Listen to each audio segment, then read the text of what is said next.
Amen. Alléluia. Vous êtes beaux ce matin. Vous êtes beaux ce matin. C'est peut-être parce que j'ai des nouvelles lunettes que je vous vois mieux. Amen, amen. Dieu est bon. Ah ouais. Dieu est bon. Alléluia. Seigneur, nous voulons te célébrer ce matin. Nous voulons élever ton nom et te remercions parce que tu nous as donné encore une journée à vivre. Tu nous couvres de ta grâce ce matin. Merci Seigneur. Nos cœurs veulent s'élever vers toi en reconnaissance. Oh, merci Seigneur pour ta bonté. Merci de mettre ça.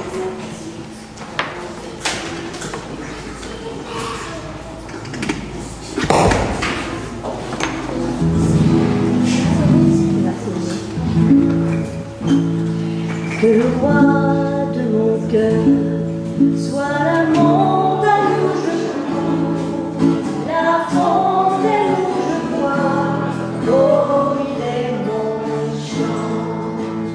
Que le roi de mon cœur soit l'ombre où je me cache, l'avance pour ma vie, oh il est mon chant. Tu es bon.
Seigneur, tu nous couvres, Seigneur, de ta présence. C'est vrai, Seigneur, que ta bonté se renouvelle chaque matin. Je veux tellement le rappeler, le dire. Tous les jours, ta bonté est là, Seigneur. Merci, Seigneur.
Venir devant toi, parce que c'est uniquement toi, Seigneur, qui peut nous couvrir de ta justice. C'est uniquement toi, Seigneur, qui peut nous couvrir de ton pardon, de ton sang. Merci, Seigneur. Merci parce que nous pouvons nous approcher tels que nous sommes, être reçus par toi, Seigneur, reçus dans ta grâce, reçus, Seigneur, ton amour. Et Seigneur, merci parce que tu fais une place pour chacun de nous. Chacun de nous pouvons trouver une place devant toi, justifié par le sang de Jésus. Merci, Seigneur. Merci. Oui, Seigneur. Amen.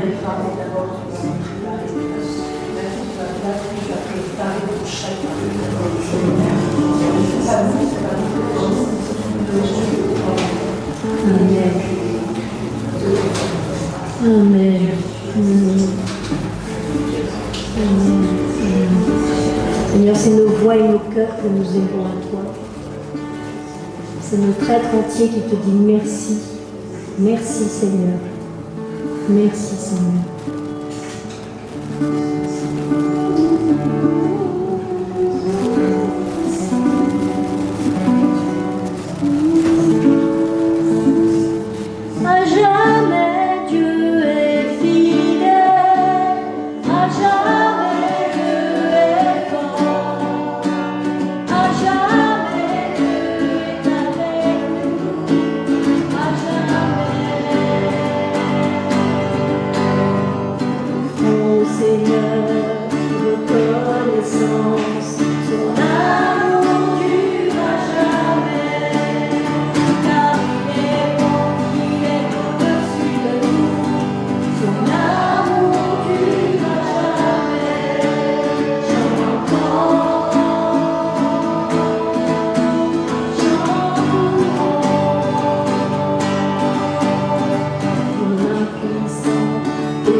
main. Seigneur, nous voulons rester dans le creux de ta main et te remercier. Te remercier. Tu es bon, Seigneur, tu es bon.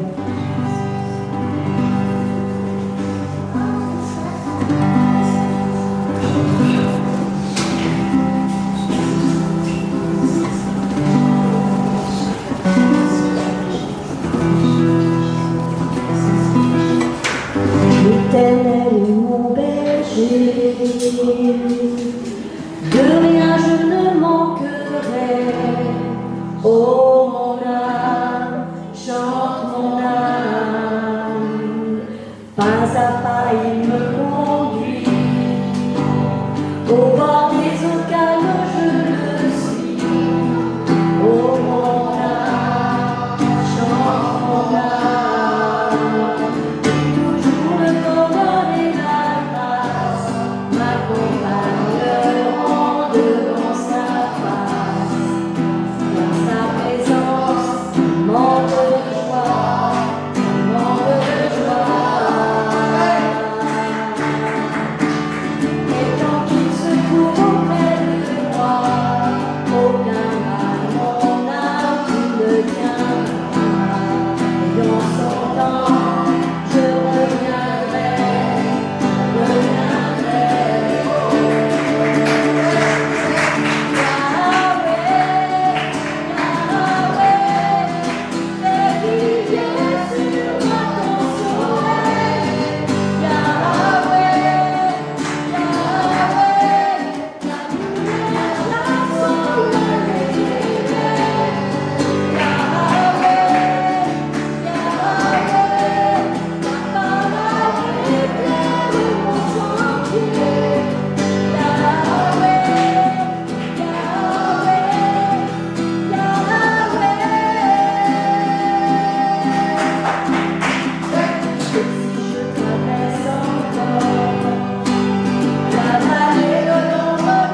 Alléluia. Merci Seigneur.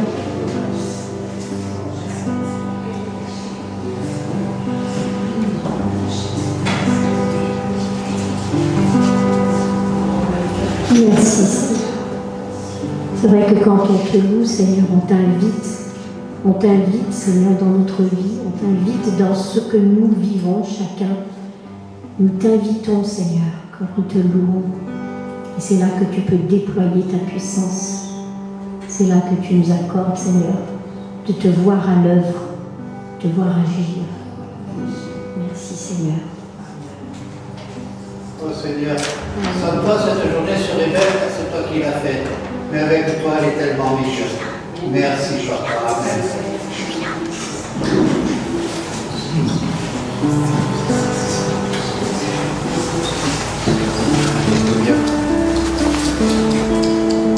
Alléluia. On va prendre ce temps pour prendre ce moment de communion. Ce moment où le Seigneur prenait sa dernière Pâque, prenait son dernier repas et il a pris le pain qui symbolisait son corps qui allait être brisé à cause des péchés, à cause de nous, son sang qui allait être versé et il nous demande de refaire ça à chaque fois qu'on se voit, à chaque fois qu'on se réunit, à chaque fois que ses enfants sont ensemble, pour qu'on se rappelle. Parce qu'on oublie très vite les choses. On oublie tellement vite les choses.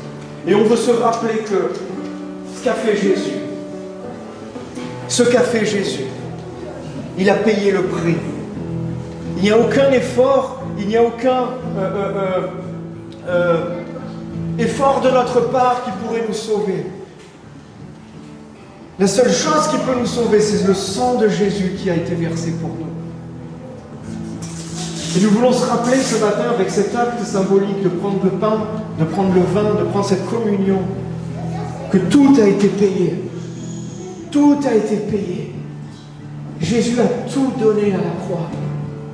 Jésus s'est donné lui-même pour qu'on soit réconcilié avec le Père.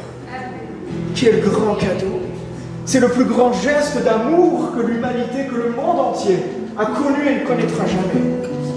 Il n'y a pas plus grand que ça. Il n'y a pas plus grand que ce qu'a fait Jésus à ce moment-là. De se livrer pour nous. D'accepter de mourir pour des injustes. Pour des pécheurs. Et ce matin, on veut prendre cette communion. On veut communier avec Jésus. En souvenir de ce qu'il a fait. Dans ce souvenir. Quand vous prenez ce pain, quand vous prenez ce vin, faites-le vraiment de bon cœur, sincèrement, pas par tradition. Quand Jésus a donné ça aux disciples, il les a donnés à chacun. Quand vous prenez ce vin, quand vous prenez ce pain, Jésus vous regarde dans les yeux. Son regard d'amour, son regard de tendresse. On va prendre ce chant. Oui, son nom est grand. Oui, son nom est puissant. Et on veut venir dans sa présence. On ne veut pas louper une invitation. C'est une invitation que Jésus nous lance. Et on ne peut pas passer à côté de cette invitation. On veut s'approcher de cette table. Il n'y a pas besoin d'être baptisé, il n'y a pas besoin d'être membre de l'Église. Si tu crois dans ton cœur en Jésus, qu'il est ton Sauveur, qu'il est ton Seigneur, tu peux t'approcher de la table. Si tu as un différend avec ton frère, avec ta sœur, va le régler avant et approche-toi de la table. Sentez-vous libre. On va prendre ce chant et on va communier, chacun comme il veut. Vous pouvez y aller 2 par 2 ou aller communier avec un frère et une sœur. Mais approchez-vous de cette table. Merci Seigneur pour le sang versé. Ce sang de la nouvelle alliance. Ce sang de la nouvelle alliance. Nous avons une nouvelle alliance avec toi Seigneur grâce à ton sang versé. Grâce à ce corps brisé, livré pour nous, Seigneur. Et on ne veut pas l'oublier. Oh non, on ne veut pas l'oublier. On veut s'avancer vers toi, on veut venir dans ta présence. Oui, toi, le Seigneur de l'univers. Alléluia.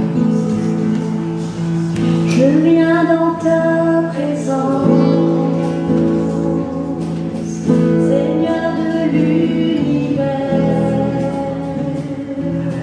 rien n'a plus d'importance,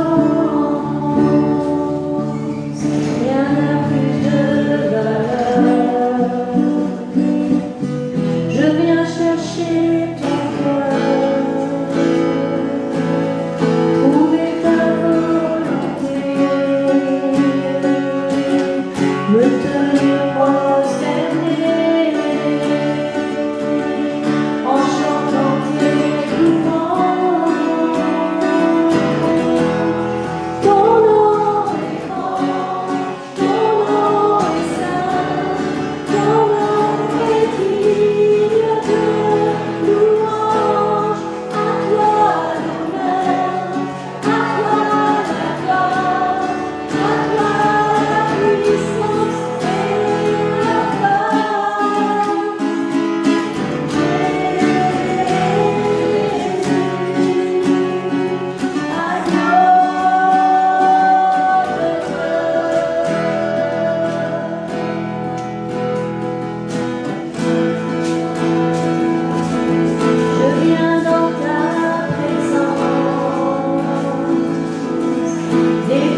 toi qui me bénis. Je viens chercher ton cœur, trouver ta volonté, me prosterner en chantant tes louanges. Ton nom est grand, ton nom est saint, ton nom est digne de louange. À toi la puissance et la force. Ton nom est saint, ton nom est digne de louange. À toi la force, à toi la puissance et la force.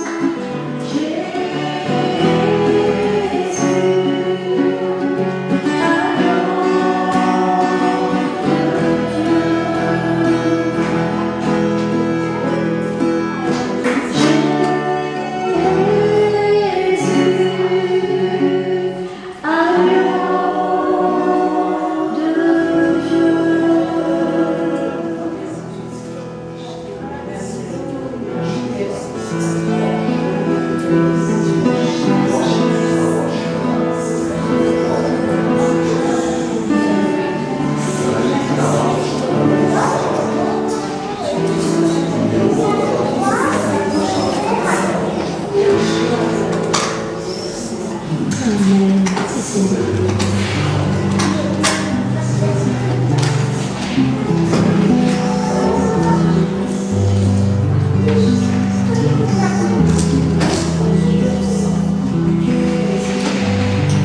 Amen. Merci Seigneur. Seigneur, plus on s'approche de toi et plus on a envie de rester avec toi, en toi. Amen. Sonde-moi, ô Dieu, et connais mon cœur. Prouve-moi, Seigneur, et connais mes pensées. Regarde si je suis loin de toi. Regarde si je suis sur une mauvaise voie. Regarde si je suis loin de toi. Et conduis-moi dans toutes tes voies pour l'éternité.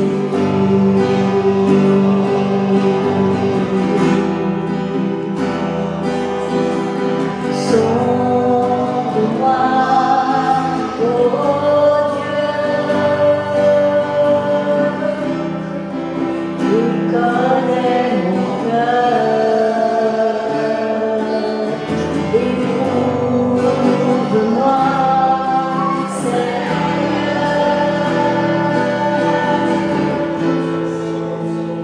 connais mes pensées. Regarde si je suis loin de toi. Regarde si je suis sur une mauvaise voie. Regarde si je suis loin de toi. Et conduis-moi, c'est ma prière, Seigneur, dans toutes tes voies. L'éternité.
communiques la vie, afin que tu vives toi et ta postérité.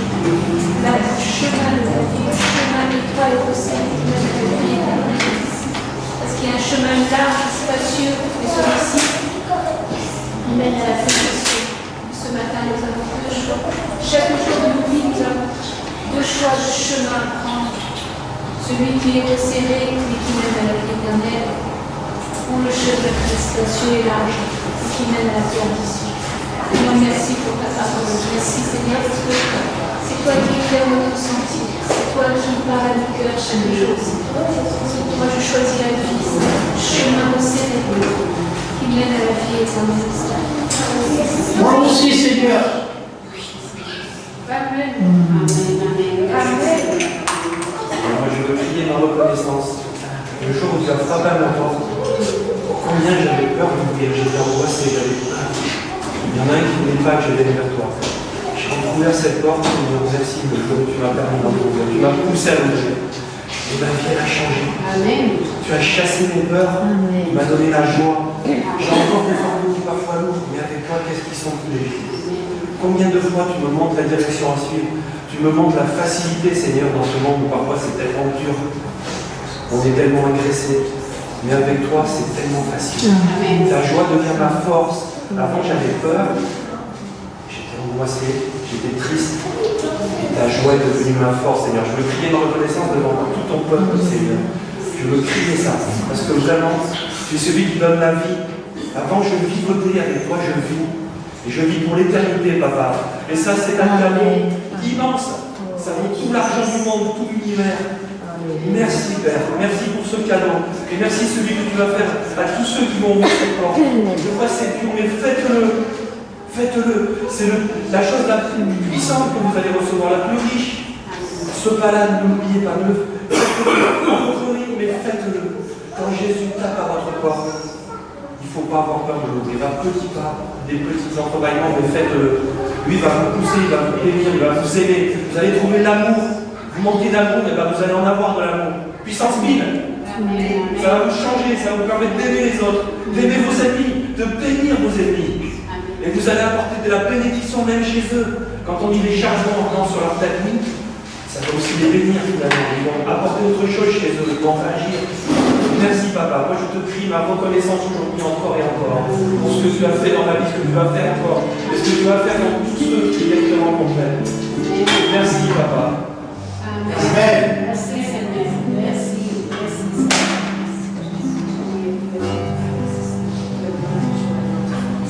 Il est la vérité, le chemin et la vie. On ne vient au Père que par lui.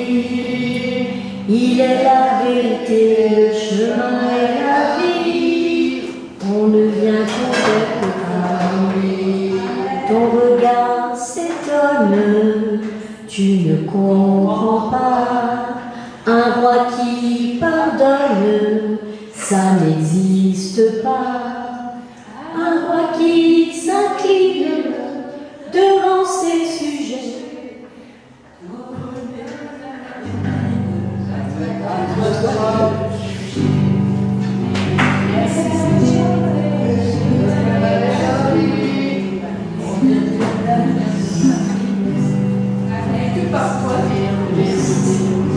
Merci Seigneur. Tu montres la voie, Seigneur. Tu montres la voie.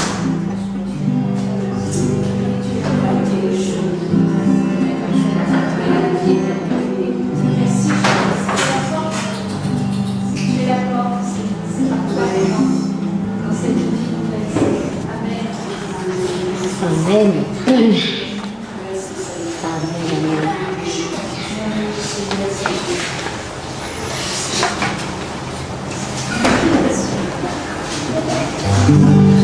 Tu n'as pas attendu que je vienne à toi, mais tu as revêtu notre humanité. Tu n'as pas attendu que je vive à toi, c'est toi qui m'as appelé le premier, reçois ma reconnaissance. Jésus, ma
Seigneur. Nous sommes reconnaissants. Parce que c'est vrai que tu n'as pas attendu que nous tournions vers toi, mais tu es venu vers nous. C'est toi qui nous as aimés le premier. Et ce matin, nous voulons nous rappeler à notre âme que tu es celui qui est venu, qui a touché notre âme. C'est toi qui as trouvé notre âme belle.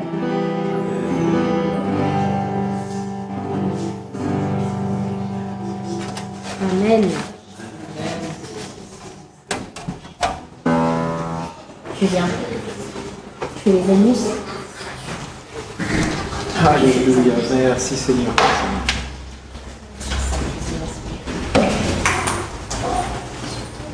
Oh, comment on va être reconnaissant envers notre Seigneur. Qu'est-ce qu'il est bon, qu'est-ce qu'il est plein de bonté, d'amour envers nous. C'est glorieux, c'est glorieux. Alléluia. Les enfants se préparent, ils vont aller vivre un moment avec Dieu aussi. Et on veut vraiment les bénir parce que comme le dit Anise, j'aime bien le répéter à chaque fois, c'est l'église d'aujourd'hui. C'est ça? Ah oui, bon, on le fera après si tu veux. Ouais, on va voir. Et c'est l'église d'aujourd'hui. C'est pas l'église de demain, c'est l'église d'aujourd'hui. Combien on peut voir dans la parole de Dieu à quel point Jésus avait une attention pour les enfants, à quel point il était attentif, à quel point il les aimait. Dieu aime nos enfants. Il nous les a confiés. Nous, on a juste des enfants qu'on doit éduquer, qu'on doit élever, qu'on doit faire grandir en maturité. Et c'est Dieu qui nous les a confiés. Ce n'est pas les nôtres. Il n'y a rien et ça ne nous appartient pas. Dieu nous les a confiés. Et combien de parents, on a des témoignages tous où on a vu la grâce de Dieu. Nous, dans notre manquement. Nous, dans nos faiblesses. Nous, on ne peut pas être infaillible. On n'est pas infaillible. Et combien des fois Dieu a pris soin de nos enfants. Et ce matin, Seigneur, je veux te prier qu'ils reçoivent une bonne parole.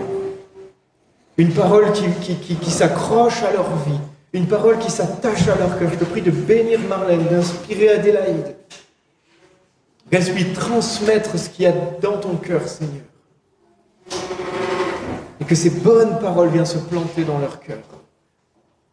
Dans le nom de Jésus. Amen. Merci Seigneur. Alors, quelques petites annonces pour commencer, rapides.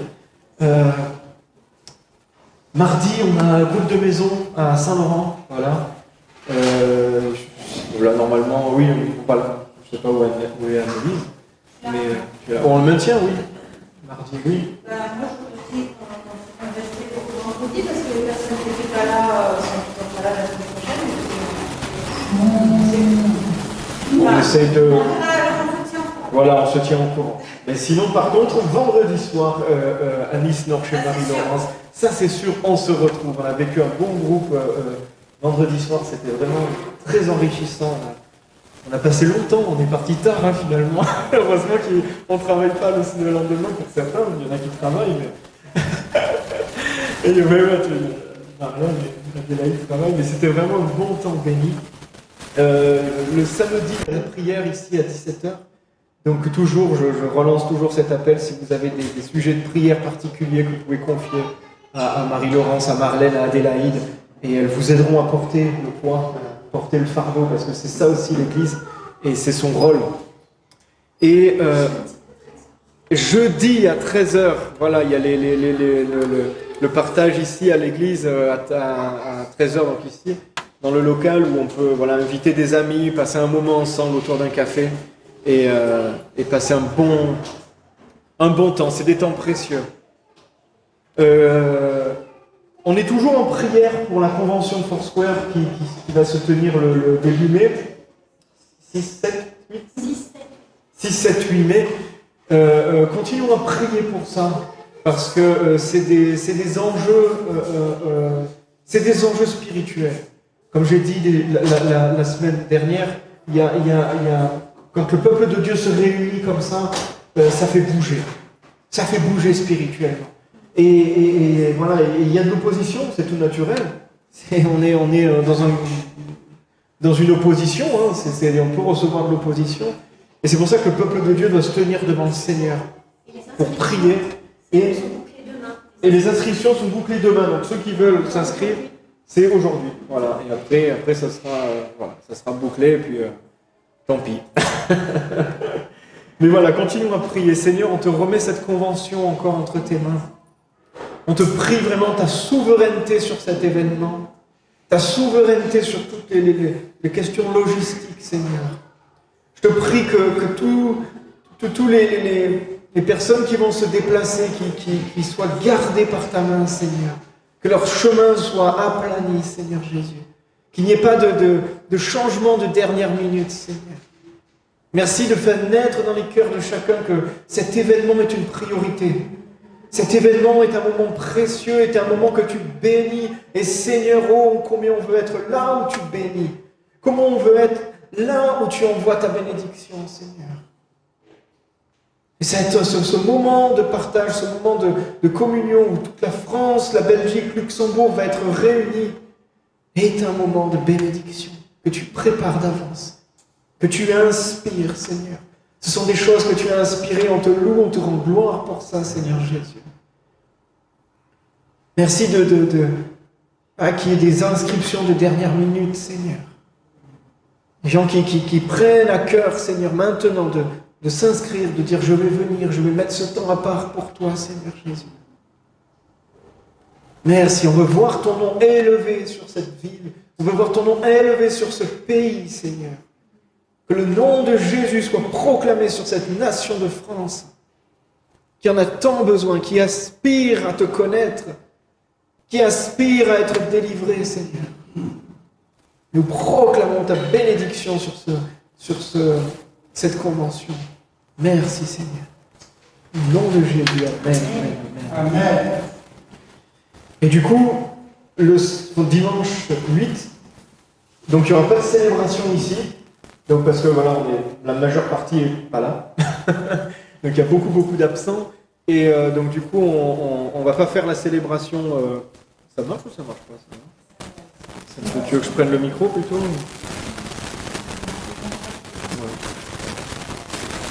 C'est pour vous que je le fais. Apparemment, c'est mieux avec le micro. Moi, ça m'énerve sur ma tête. Non, il est allumé.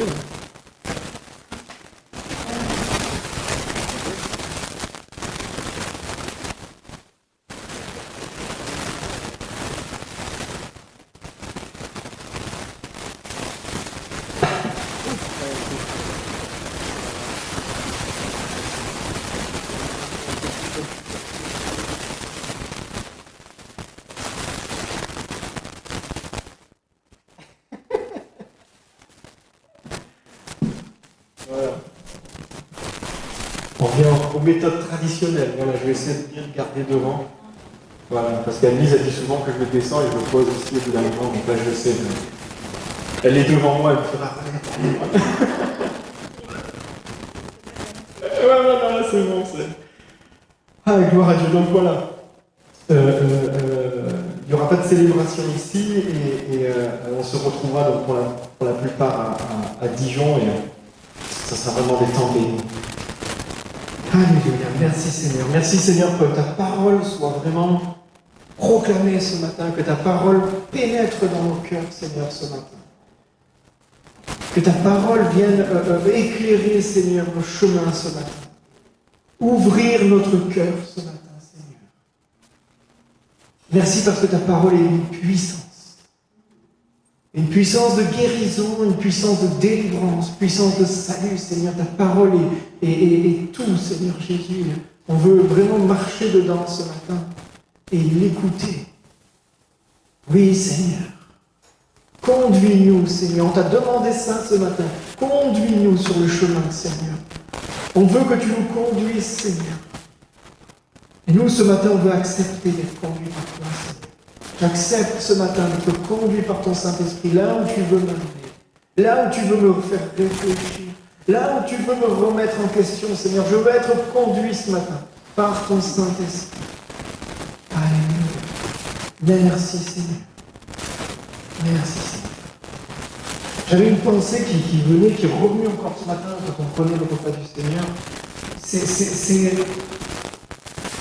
Des fois, on a des difficultés, on a des difficultés dans nos vies. Des fois, nos vies sont dures, sont pénibles. On en a marre des fois. Et quand je regarde, quand Jésus est venu à l'époque, quand il y avait la domination de Rome sur Israël, c'était une des époques les plus terribles que la terre a pu connaître. C'était les Romains, c'était des gens qui crucifiaient des gens. C'était des gens qui tuaient, qui faisaient des horreurs. Ils avaient un empire qui était énorme. Et Dieu a décidé de venir à ce moment-là. Il n'a pas attendu que les choses s'arrangent un petit peu.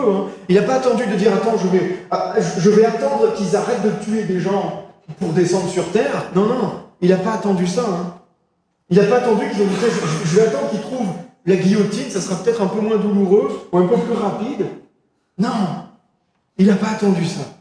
Il est venu au moment où c'était le plus sombre, où c'était le plus dur, et il a accepté de tout payer. Alors là, dans ta vie, des fois quand c'est sombre, quand c'est dur, Jésus n'a pas peur de ça, il vient.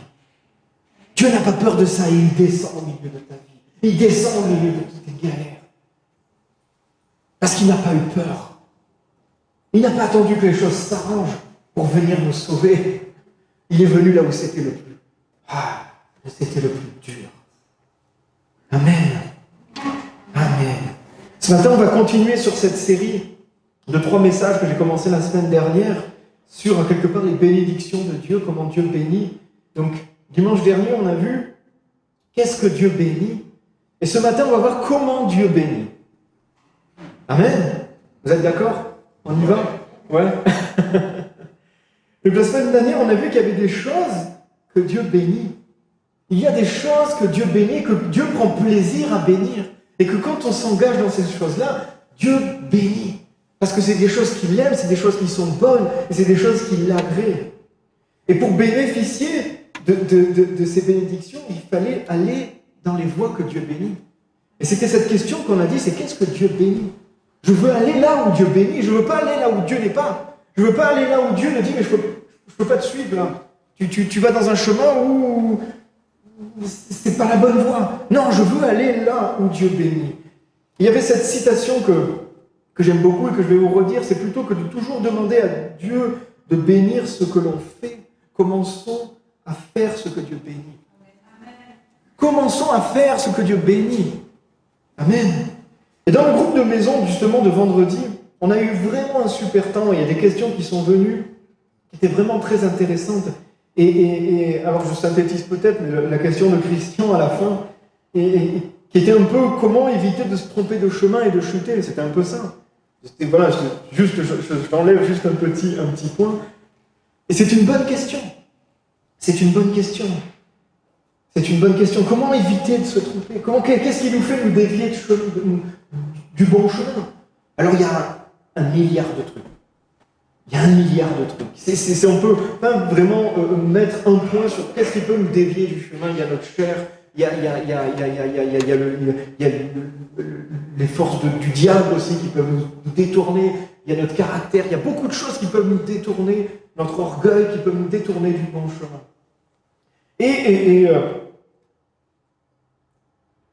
C'est une comment dire, savoir où aller et une des solutions pour ne pas se tromper de chemin, c'est de savoir ce que Dieu bénit. C'est de connaître les choses que Dieu bénit. C'est de dire, je sais que si je m'engage sur ce chemin, Dieu le bénit. Et dans la Bible, on trouve beaucoup de réponses à nos questions. La Bible est ce guide que Dieu, par sa grâce, nous a donné pour nous enseigner, c'est la parole de Dieu. C'est la lumière sur notre sentier. C'est la lumière sur nos pieds qui éclaire nos pieds. Et des fois, quand on a des questionnements dans nos vies, quand on se demande, je ne sais pas, lisons notre Bible. Cherchons dans la parole de Dieu. Et je vous parie que vous allez trouver quelque chose. Je parie que vous allez trouver une petite réponse. Dieu dit à Josué, dans le livre de Josué, c'est Josué 1, verset 8, Il dit que ce livre de la loi ne s'éloigne pas de toi. Médite-le jour et nuit pour agir avec fidélité, conformément à tout ce qui est écrit. Car c'est alors que tu auras du succès dans tes entreprises, c'est alors que tu réussiras. Amen. Amen. C'est alors que tu y réussiras, parce que tu es collé à la parole de Dieu, tu es collé à ce que Dieu veut, tu es collé au plan de Dieu, alors tu réussiras. On a envie de réussir. Qui a envie d'échouer? Si tu as envie d'échouer, on va prier pour toi après. Il y a peut-être un truc à rétablir, mais on n'a pas envie d'échouer. Quand on fait quelque chose, on a envie de réussir. Et alléluia, c'est une bonne chose. Et Dieu aussi a envie que tu réussisses. Et Dieu aussi a envie que tu réussisses. A envie que tu sois prospère dans tes entreprises. A envie que tu sois sous sa bénédiction.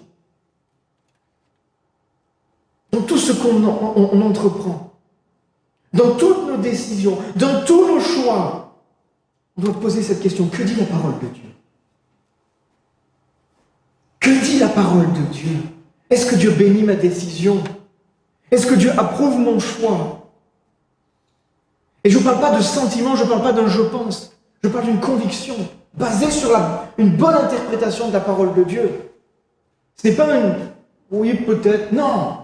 Je cherche la face de Dieu. Je cherche la face de Dieu. Je cherche ce que Dieu dit dans sa parole. Et après, j'avance. Et après, je prends mon choix, je prends mes décisions.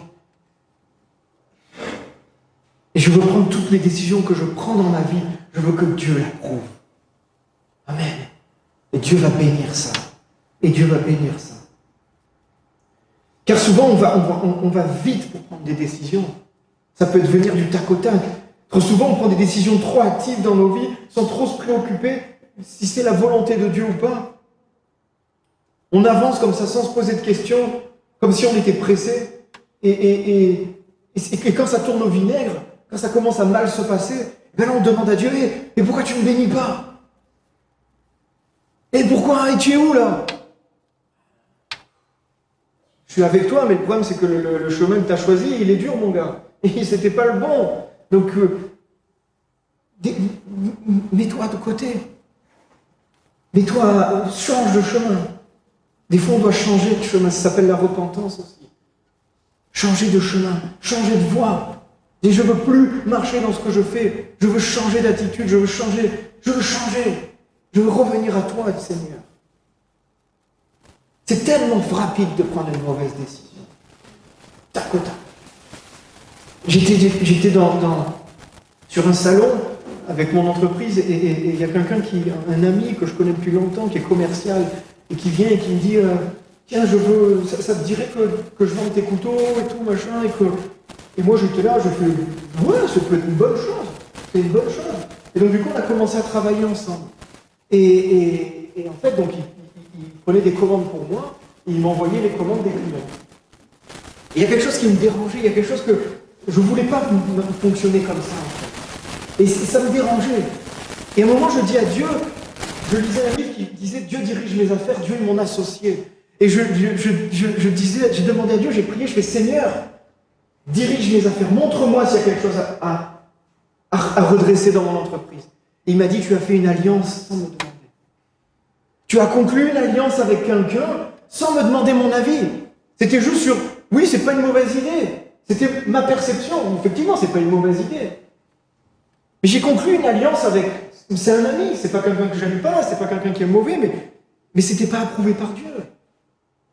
Et j'ai dû revenir en arrière, et ça m'a coûté des incompréhensions avec lui, parce qu'il y a des problèmes avec des relations commerciales, etc. Et ça a causé un peu de tort.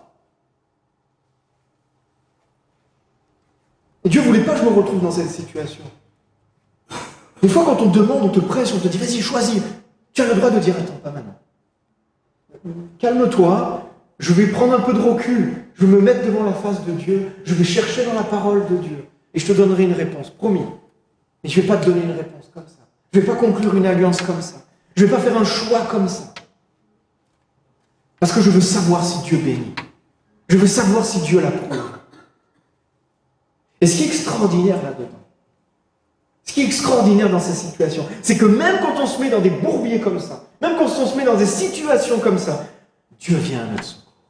Alléluia. Quand on relève la tête, même peu importe où tu es, peu importe dans le trou dans lequel tu es tombé, où tu t'es allé parce que, par ignorance peut-être, Dieu, quand tu lèves sa tête, il vient te chercher. Il vient te récupérer. Alléluia. Un jour, il y avait un homme, Dieu lui a dit, va prêcher à Ninive. Vous le connaissez? Il s'appelle Jonas. Et il a dit, va prêcher, va à Ninive, cette ville où il y a plein de méchants. Et Jonas, il a dit, non, moi je vais de l'autre côté. Et il est parti de l'autre côté. Il s'est retrouvé sur un bateau dans une tempête. Il n'était pas du tout dans la volonté de Dieu, il était à l'opposé de la volonté de Dieu. Et là, dans ce bateau, dans cette tempête, les marins, ils étaient là, ils disent, mais qu'est-ce qui se passe? Et lui, il a dit, ben, c'est moi, j'ai désobéi à Dieu, il y a une tempête, voilà. Et quelque part, il s'est suicidé, si on peut lire un peu, interpréter un peu. C'était presque un suicide.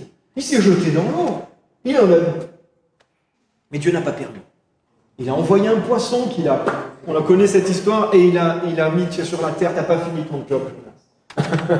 Même dans nos galères comme ça, même quand on arrive des fois, même quand on prend des décisions, la grâce de Dieu est là pour rattraper aussi. Mais il pouvait éviter de se faire bouffer par un poisson. S'il obéit direct, ça y aurait évité peut-être beaucoup de détours, beaucoup de peines, de tracas. C'est là où on voit des fois l'amour de Dieu qui nous rattrape. On ne doit pas jouer avec ça non plus. On ne doit pas tenter Dieu à dire, bah tiens, je vais essayer de l'écarter, qu'est-ce que tu me rattrapes et tout. Non, ça c'est au bout d'un moment, on va perdre à ce jeu-là. C'est garanti. Je vous dis, la fin de l'histoire, si tu joues à attrape-moi si tu peux, tu vas perdre. Mais Dieu est tellement bon, Dieu est tellement plein d'amour. Et par un moyen tout simple, pour obtenir la bénédiction par un moyen tout simple. Alors, ce n'est pas un mot à la mode, c'est un mot qui n'est plus à la mode. Ça s'appelle l'obéissance. L'obéissance, c'est plus un mot à la mode. L'obéissance au précepte de Jésus, l'obéissance à ce qu'il nous a montré, l'obéissance à la parole de Dieu, nous permet d'aller là où Dieu bénit. Amen.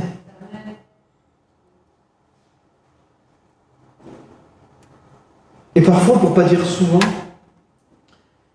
justement, la manière dont Dieu bénit est surprenante. Pour ne pas dire souvent, pour ne pas dire tout le temps, quand Dieu bénit, c'est pas comme on l'attendait trop.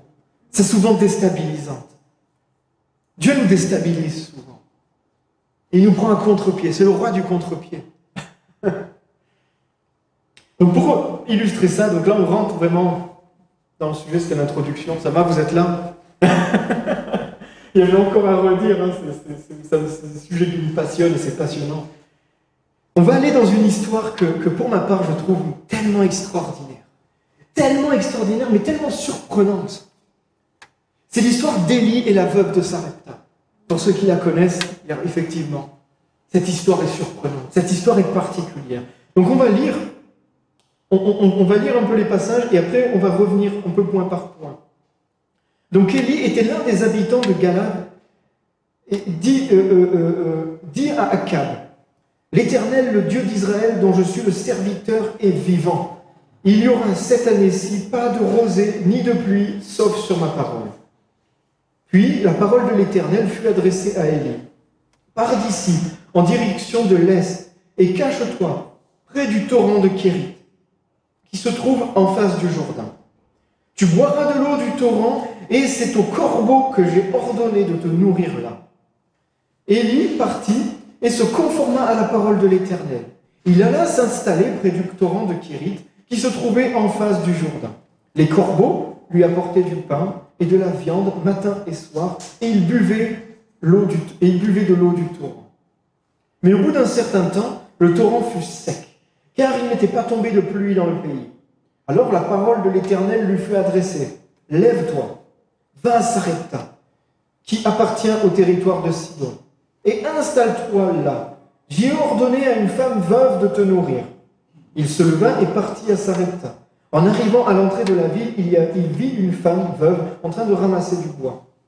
Il l'appela et lui dit, « Je t'en prie, va me chercher un peu d'eau dans une cruche, afin que je boive. » Et elle alla en chercher. Il l'appela de nouveau et lui dit, « Je t'en prie, apporte-moi un morceau de pain dans ta main. » Elle lui répondit, « L'Éternel ton Dieu est vivant. je n'ai rien de cuit. Je n'ai qu'une poignée de farine dans un pot et un peu d'huile dans une crue. Je suis en train de ramasser 2 morceaux de bois puis je rentrerai. Et je préparerai cela pour mon fils et pour moi. Nous le mangerons, après quoi nous mourrons. Élie lui dit, n'aie pas peur. Rentre et fais comme tu as dit. Seulement, prépare-moi d'abord avec cela un petit gâteau et apporte-moi-le. Ensuite, tu en feras pour ton fils et pour toi. En effet, voici ce que dit l'Éternel, le Dieu d'Israël. La farine qui est dans le pot ne manquera pas et l'huile qui est dans la cruche ne diminuera pas jusqu'au jour où l'Éternel fera tomber de la pluie dans le pays. Elle partit, se conforma à la parole d'Élie, et pendant longtemps, elle eut de quoi manger, ainsi que sa famille et Élie. La farine qui était dans le pot ne manqua pas, et l'huile qui était dans la cruche ne diminua pas, conformément à la parole que l'Éternel avait annoncée par l'intermédiaire d'Élie. On va s'arrêter là. Alléluia. Alors on connaît bien cette histoire. Donc pour ceux qui la découvrent, c'est bien, parce que ça va permettre de capter des choses sans arrière-plan, donc c'est bien aussi. Ce passage est vraiment extraordinaire. Amen. Il est troublant. Moi, je trouve ça troublant, je le trouve particulier, mais je le trouve vraiment extraordinaire. Il met des situations, c'est un enchaînement de situations complètement folles. Alors, on peut le lire au kilomètre comme ça, on passe, et puis des fois quand on est habitué à lire ce passage, on le balaye, on passe à fond la caisse dessus, et quand on prend un peu de recul, quand on prend un peu de hauteur, on voit qu'il y a des choses il n'y a rien de normal là-dedans. Il n'y a rien de normal. À chaque verset, il y a un truc bizarre, il y a un truc anormal. Alors tout d'abord, dans le premier verset, on voit le prophète Élie, qui a été mandaté par Dieu. Dieu lui a donné une parole pour aller dire au roi qu'il n'y aurait plus de pluie. Alors, on aime bien quand Dieu nous donne une parole. On aime bien quand Dieu nous donne « Dieu, le Seigneur va te bénir. Alléluia. Le Seigneur va te combler. Le Seigneur va te restaurer. » Mais là, la parole qu'il a donnée à Dieu, c'était pas ça. C'était une parole de jugement. Voilà, ces paroles-là, c'est pas pareil. On les aborde pas du... Voilà. Il faut un Élie pour amener ces paroles-là. C'est pas pareil. Il est allé dire au roi qu'il n'y aurait plus de pluie.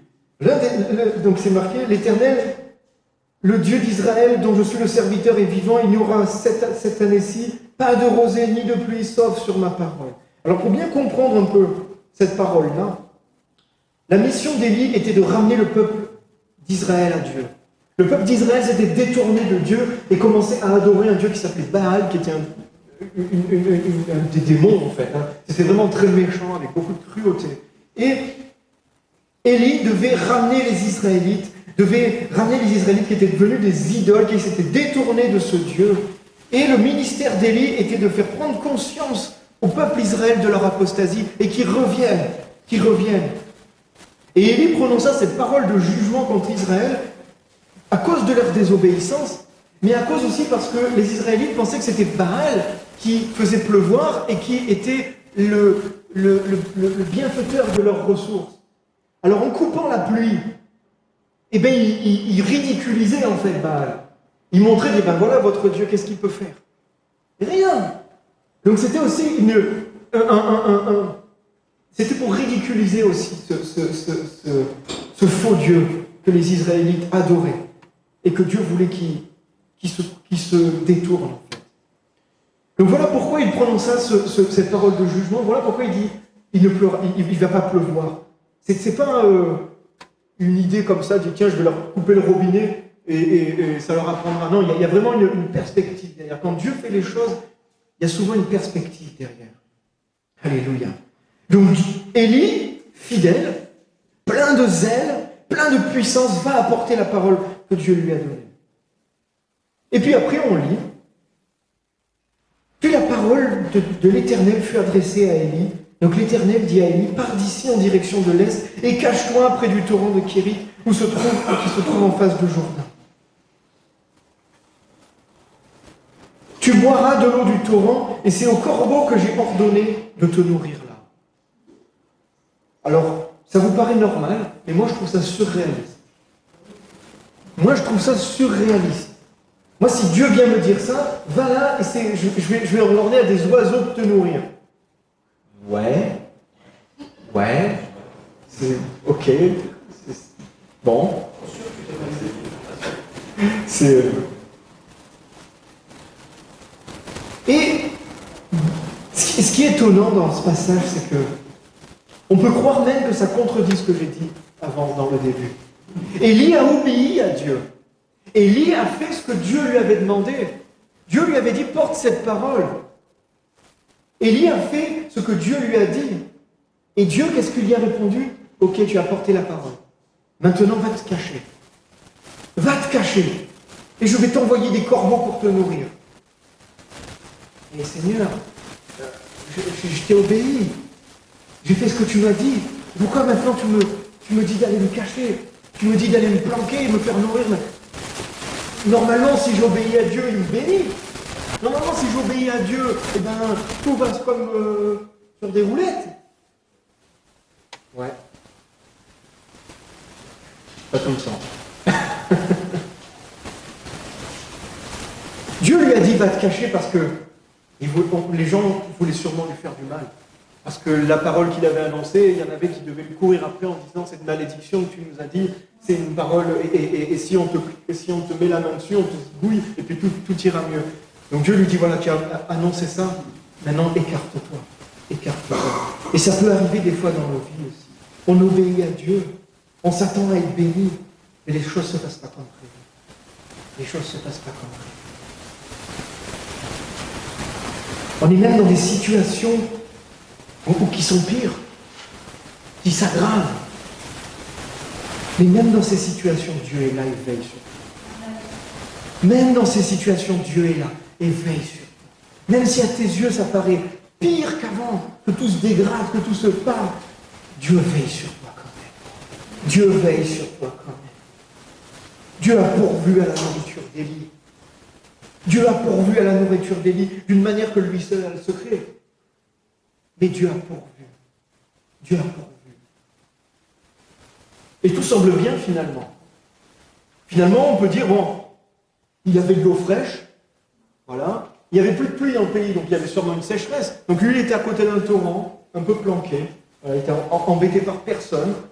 Il était livré par Uber Eats. Il y avait des Deliveroo qui lui venaient lui livrer. Le matin et le soir, il avait son petit colis alimentaire.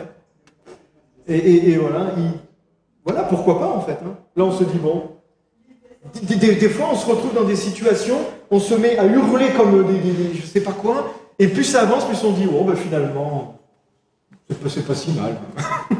Et on s'y habitue. Donc finalement, il n'était pas si mal, là, il devait être bien, caché, et il était plutôt pépère, voilà, personne n'allait l'embêter, tout le monde le laissait tranquille.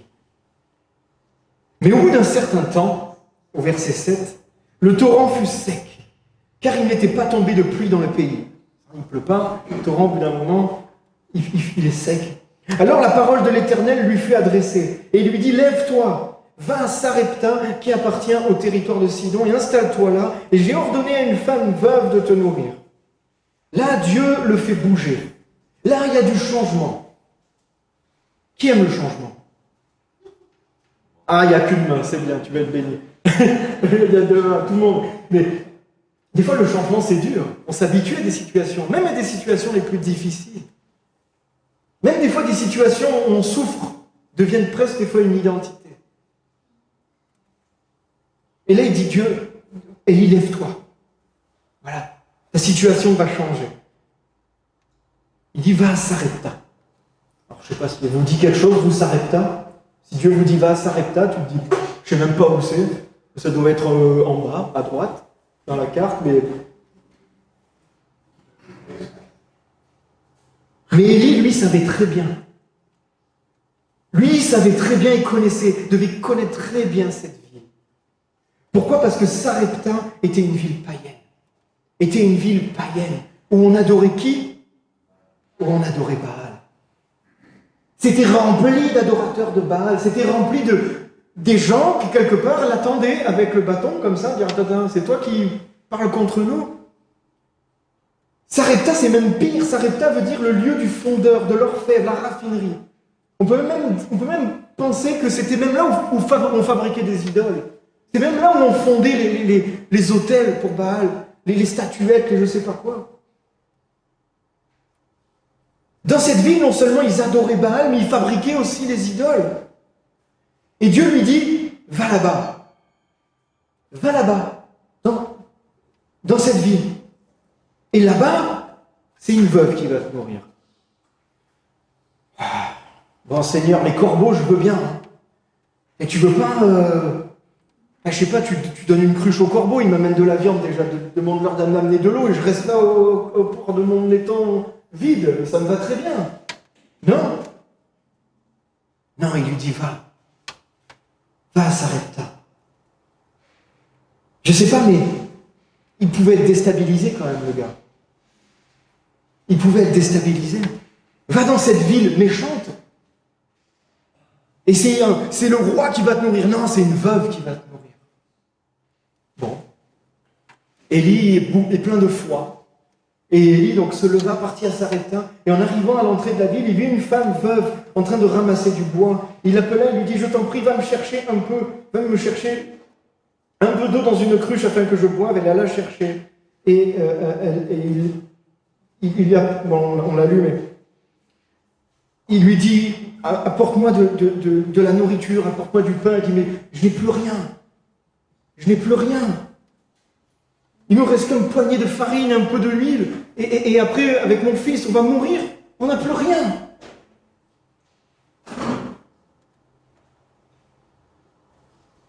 Et là, on voit cette veuve qui était censée nourrir Élie. Et on peut dire, mais Seigneur, tu t'es trompé. Tu t'es trompé, Seigneur. Parce que tu m'as dit, va dans cette ville, va voir une veuve et elle te nourrira. Je vais voir la veuve, elle est en train de mourir. Seigneur, tu t'es trompé.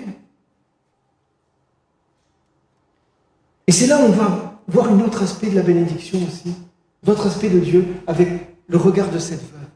Donc là, on était dans Élie, et là, on va quitter Élie et on va se mettre dans la peau de la veuve. La parole de Dieu, un peu plus haut, elle dit, j'ai ordonné à une femme veuve de te nourrir. Donc on peut penser que Dieu avait préparé le chemin à Élie. Il avait anticipé. Il avait parlé à cette femme, il avait dit, un homme de Dieu va venir et tu vas le nourrir.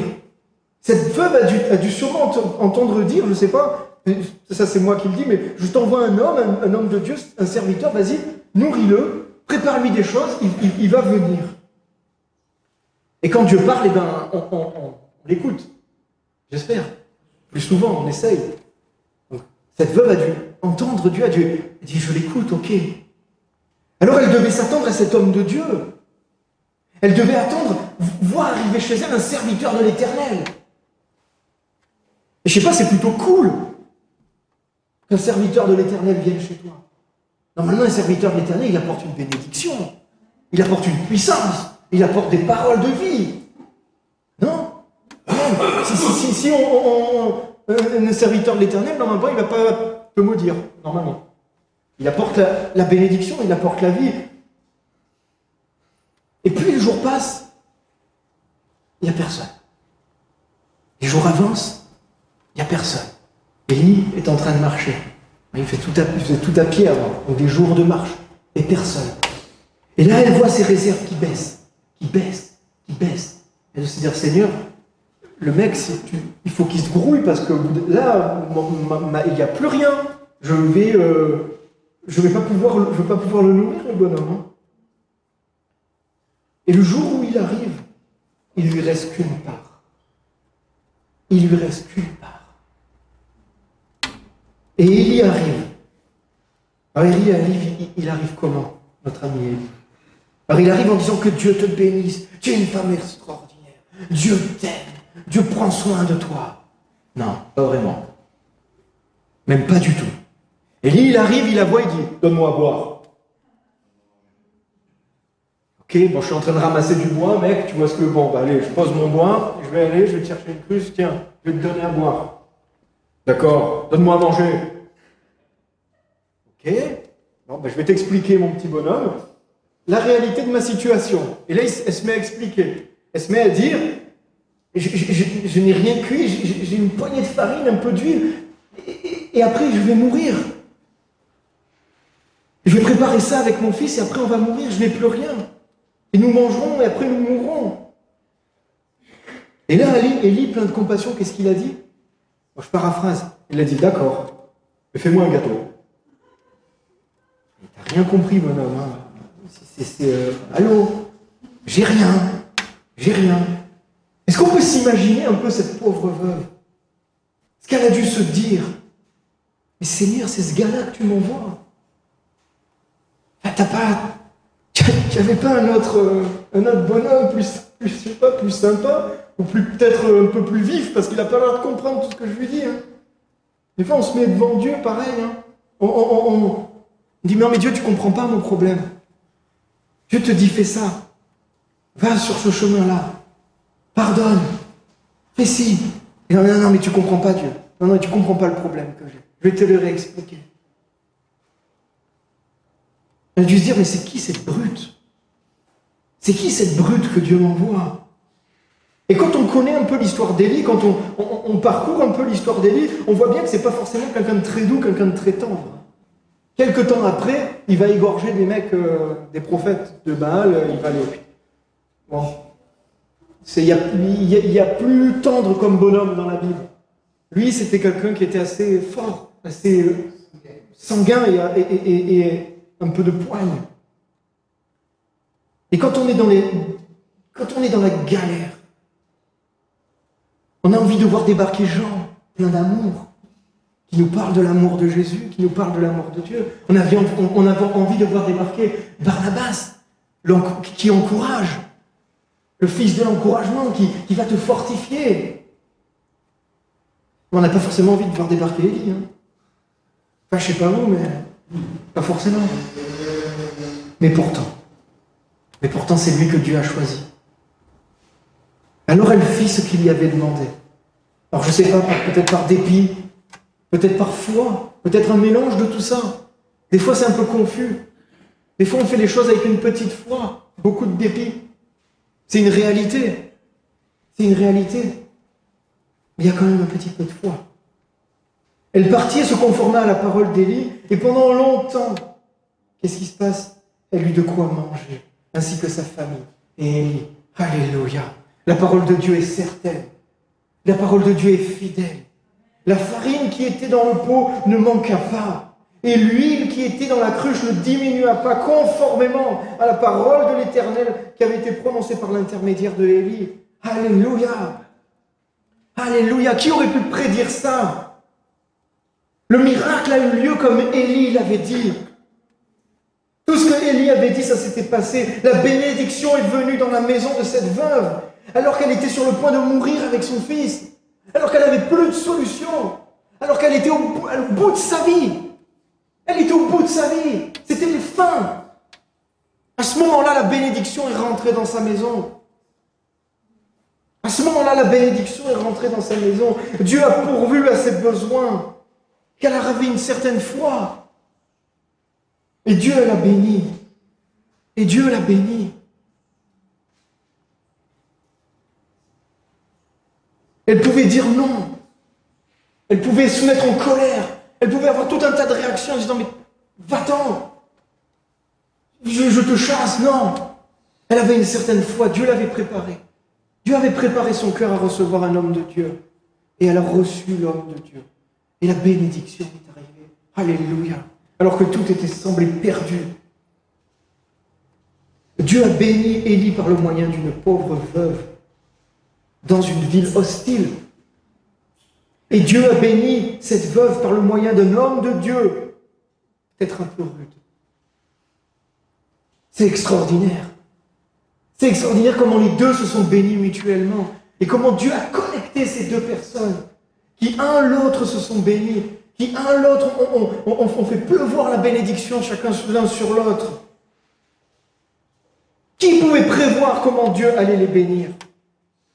Qui au début de cette histoire, si on ne connaît pas la fin, dit il va se passer ci, il va se passer ça. Entre les corbeaux et la cruche qui se remplit toute seule. Waouh! Mais ça c'est notre Dieu. Ça, c'est notre Dieu. Et la même puissance qui était à cette époque-là est toujours actuelle. Est toujours actuelle. J'ai entendu un témoignage d'une personne qui avait plus d'essence dans sa voiture et qui continue à rouler avec sa voiture. Ça, c'est contemporain. On peut dire, ah mais c'est fou. Ouais, peut-être. Peut-être c'est fou. Mais c'est notre Dieu. Et notre Dieu, il a tout entre ses mains. Et quand il dit, Dieu te bénit, quand il dit, tu ne manqueras de rien, eh bien tu ne manqueras de rien. Quand il dit, je vais pourvoir, eh bien il va pourvoir. Alléluia. Dieu nous surprend. Oh, Dieu nous surprend de tant de manières. Nous n'avons pas toutes les cartes en main, les amis.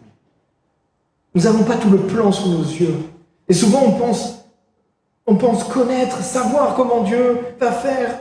Mais Dieu est tellement, tellement au-dessus de nous. Tellement au-dessus de nous, sa perspective est tellement éloignée de la nôtre des fois. Même souvent, même tout le temps. Et sa façon d'agir est souvent incompréhensible pour nous. Mais c'est le meilleur. Mais c'est le meilleur. Souvent la façon que Dieu fait est qu'incompréhensible, est bizarre. Mais c'est le meilleur pour nous. C'est le meilleur pour nous. Le meilleur pour vous, le meilleur pour nous, pour les autres qui nous entourent. Alléluia. Dieu a un plan parfait pour ta vie. Dieu a un plan parfait pour ta vie. Amen. Il a un plan pour toi. Il n'est pas en train d'improviser à chaque seconde. Dieu n'est pas en train d'improviser et à chaque seconde dire tiens je vais faire ci, tiens je vais faire ça. Comme si nous on faisait des plans un peu à la va-vite et on faisait des trucs de briques et de broc. Ça c'est nous. Ça c'est l'humain. Des fois on peut faire des plans tellement élaborés et en pratique on finit par complètement changer d'avis. Dieu ne fait pas des plans de briques et de broc. Il a un plan pour ta vie. Et il te le propose. Il te dit, voici le plan que j'ai pour ta vie. Est-ce que tu veux le suivre? Est-ce que tu veux t'engager dedans? Est-ce que tu veux participer? Je te le propose. Dieu ne va pas nous forcer. Dieu ne va pas nous imposer son plan. Dieu va nous le proposer. Et la vie avec Dieu, ce n'est pas quelque chose de farfelu où on dit le Saint-Esprit nous guide, alors on va à droite, à gauche, et on part un peu dans... Des fois, on dirait qu'on est dans une nébuleuse un peu bizarre. Non! Le Saint-Esprit nous guide dans le plan que Dieu a pour nous. Quelque part, c'est un peu carré. C'est pas parce qu'on ne comprend pas que c'est des trucs farfelus. Le Saint-Esprit nous guide dans le plan que Dieu a prévu pour nous. Il nous conduit là-dedans. Dieu a préparé des plans. Dieu a prévu des choses. Dieu a prévu de nourrir Élie avec des corbeaux. Dieu avait prévu de préparer une veuve pour qu'il nourrisse Élie. Dieu avait préparé Élie pour qu'il fasse un miracle chez cette veuve. Le plan était là. Le plan était ficelé. Dieu ne s'est pas levé un matin en disant « Oh tiens, j'ai une bonne idée, je vais aller envoyer Jésus. Hop, allez, c'est parti, je passe au... » Non! C'était préparé. C'était mûrement réfléchi. C'était carré. C'était prévu depuis longtemps. Et ça peut nous paraître fou. La manière dont Dieu nous bénit parfois peut nous paraître complètement folle. Complètement folle. On ne comprend pas. Mais il le fait. Alléluia. Les Juifs attendaient un roi. Les Juifs à l'époque attendaient un roi conquérant. Ils attendaient un David. David était un guerrier. Il allait libérer le peuple d'Israël des Philistins et de tous les peuples qui opprimaient. Le peuple juif attendait un roi conquérant. Ils étaient oppressés par les Romains. Ils étaient torturés par ce peuple qui était méchant. Et ils attendaient d'être délivrés.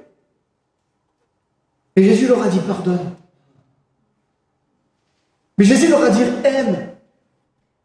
Mais Jésus leur a dit si on te frappe, ne rends pas coup pour coup. Jésus leur a dit si quelqu'un te force à faire 1 kilomètre, ben tu sais quoi, fais-en 2. Donc j'ai dit, les amis, c'est pas ce que le peuple attendait. Hein. C'est pas ce que le peuple attendait. Hein. Mais pas du tout. C'est pour ça qu'il y a eu beaucoup d'incompréhension. Mais pourtant, c'est bien ce Jésus qui a vaincu la mort. Pourtant, c'est bien ce Jésus qui a vaincu les ténèbres. Et c'est bien ce Jésus qui nous a ouvert la vie éternelle, la vie en abondance. C'est bien lui. Pourtant, c'était bien lui la bénédiction de Dieu. Même si on ne l'attendait pas comme ça. C'était pas prévu comme ça. Personne ne pouvait s'attendre à cette bénédiction. Cette bénédiction qui est même des fois trop grande pour y croire. Dieu est un Dieu d'abondance. Et des fois, quand Dieu nous demande, nous dit des choses, quand Dieu nous donne des bénédictions, on a même du mal à y croire. On a même du mal à se l'approprier. Parce que c'est tellement grand, c'est tellement fou. Jésus est venu sur cette terre. Dieu est descendu. Comme un exemple, il est mort sur la croix. Il a été crucifié. Il a été ressuscité. Il a payé à notre place. Dieu l'a ressuscité, il vit. C'est fou à croire. C'est fou à croire. Il a porté tous nos péchés. Il s'est chargé de toutes nos fautes. Pas seulement de toi, de moi, mais de l'humanité entière. C'est complètement fou à croire. Et qu'est-ce qu'il faut faire pour qu'on accepte? Qu'est-ce qu'il faut faire pour avoir ça? Croire. Croire en son cœur qu'il est mon sauveur, qu'il est mon Seigneur. Et c'est trop facile. Amen. Gloire à Dieu, c'est trop facile. Ben acceptons-le alors. Acceptons-le alors. Acceptons cette grâce. Acceptons ce cadeau. Alléluia, ce salut.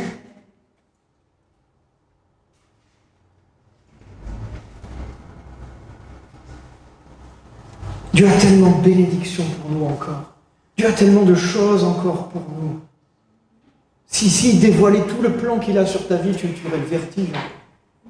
Tu aurais vraiment le vertige. Alors des fois, on ne le voit pas. Des fois, on se dit, mais... Ah non, je ne comprends pas, c'est pas possible. C'est pas possible. Un peu plus loin dans cette histoire avec Élie, j'ai encore un quart d'heure, je me dépêche. Dans cette histoire avec Élie, ils étaient bénis. Ils avaient à manger, ils avaient à boire. Dans un moment où il y avait la famine. Élie était dans une chambre. Cool. C'est mieux qu'à boire d'un torrent nourri par des corbeaux. La veuve avait de l'espoir. Elle avait vu son espoir renaître. Non, elle ne va pas mourir, elle va vivre. Et dans l'histoire, après, il est dit que son fils tomba malade. Et son fils arrêta de respirer. Il était mort. Et là, elle vient vers Élie et lui dit, mais qu'y a-t-il entre toi et moi? C'est que tu es venu ici pour me juger. Tu es venu ici pour me condamner. Et Élie a pris l'enfant. Il a prié. Il a prié. Il a prié Dieu. Et l'enfant ressuscite. Alléluia. Et l'enfant ressuscite. Et l'enfant se relève. Et il redescend. Et là, la veuve dit, la parole de l'Éternel, ta parole est vraie. La parole de l'Éternel est vraie. Alléluia. Alléluia. Des fois, on peut avoir des embûches dans nos vies. On reçoit une bénédiction et après, on reçoit un gros coup. C'est un gros coup quand même. Hein. C'est pas rien. Hein. Mais n'aie pas peur. N'aie pas peur. Dieu est là. Et confiance. Dieu est là. Peu importe ce qui se passe, on a chanté ce matin. Il y a des choses qu'on ne peut pas comprendre. Je ne vais pas te dire ce matin vraiment comment Dieu va te bénir. Je ne pourrai pas le dire, je ne le sais pas. Mais il y a une chose que je sais, c'est que Dieu est bon. En tout temps. En tout temps, et Dieu est bon. Et ça, je le sais. Et ça, je peux te le dire ce matin. Dieu est bon. Et on a chanté encore, et il n'abandonnera jamais ses enfants. Et il ne t'abandonnera jamais. Même si la bénédiction qu'il t'accorde peut être farfelue, même si tu ne comprends pas ses voies, même si tu as tout fait dans les règles et que tu... T'inquiète pas, sois en paix. Dieu est bon. Dieu est bon. Jésus va te surprendre. Alléluia. Jésus va te surprendre. Tes moyens à toi sont limités. Les moyens sont limités. Jésus est vivant. Tes moyens à toi sont limités, mais les moyens de Dieu, de Jésus, eux, ils sont illimités. Lui, il n'y a pas de limite. Accepte de tout remettre entre sa main. Accepte de tout remettre entre les mains de ce roi qui pourvoit, dans ce roi qui n'a pas de limite, dans ce roi qui est tellement bon. Accepte qu'il soit ton Seigneur, ton roi. Des fois, même les chrétiens de longue date, on a besoin de se rappeler qu'il doit être notre roi, qu'il doit être notre Seigneur.